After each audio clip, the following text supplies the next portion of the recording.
দর্শক, এই মুহূর্তে রাজধানীর বাজার দরের খবর জানাতে চাই। মহাখালী কাঁচা বাজারে রয়েছেন আমাদের সহকর্মী মইনুল হাসান। আমরা যাচ্ছি তার কাছে।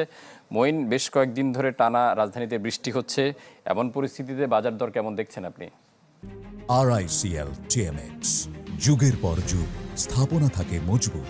বৃষ্টির যে একটা প্রভাব ছিল কাঁচা পণ্যের বাজারে, বিশেষ করে যে কাঁচা মরিচ, সেই জায়গাটিতে কিছুটা স্বস্তি মিলেছে। গত দুদিন আগে যে কাঁচা মরিচের কেজি ছিল 400 টাকা, সেই কাঁচা মরিচ কিন্তু বেশ এখন দেশি যে কাঁচা মরিচ সেটা বিক্রি হচ্ছে 250 থেকে 260, এবং ভারতীয় যে আমদানিকৃত সেটা বিক্রি হচ্ছে 230 থেকে 240 টাকায়।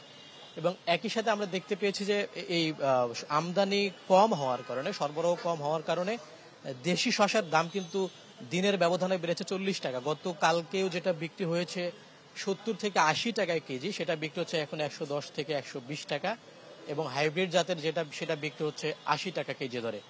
পাশাপাশি পেঁপে 30 টাকা, বেগুন 80 টাকা, করলা 70, এবং কাঁকরোল বিক্রি হচ্ছে 60 টাকায়। একই সাথে ঢেঁড়স এবং পটল বিক্রি হচ্ছে 50 টাকা কেজি ধরে।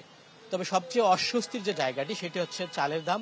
এই চালের দাম কিন্তু বেশ অনেকদিন ধরেই ভোগাচ্ছে সাধারণ মানুষকে। এই জায়গাটিতে এখন পর্যন্ত কোনো স্বস্তির খবর দিতে পারা যায়নি, এবং আমরা দেখেছি যে আটাশ যে চাল সেটা বিক্রি হচ্ছে 58 থেকে 64 টাকা পর্যন্ত, এবং মিনিকেট বিক্রি হচ্ছে 72 থেকে 85। একই সাথে নাজির চাল বিক্রি হচ্ছে 75 থেকে 90 টাকা পর্যন্ত। অর্থাৎ এই জায়গাটিতেই কিন্তু সাধারণ মানুষকে বেশ খানিকটা ভুগতে হচ্ছে। আমরা কয়েকদিন আগে দেখেছি যে ভোক্তা অধিদপ্তর তারা বলেছেন যে মিনিকেট নামে কিন্তু আসলে আমাদের কৃষিতে কোনো জাত নেই। সেই জায়গায় সেটা বিড়ি যে চাল সেটা কিন্তু মিনিকেট নামে বিক্রি হচ্ছে, এবং সেই জায়গায় ভোক্তা অধিদপ্তর বলেছে যে মিনিকেট চাল কিন্তু বাজারজাত করা যাবে না। সেক্ষেত্রে যে নাজির বিড়িশাল যে চাল সেই নামেই তাকে বাজারজাত করতে হবে। সবকিছু মিলে এই ছিল সর্বশেষ নিত্যপণ্যের বাজার থেকে। মইন, আপনাকে ধন্যবাদ।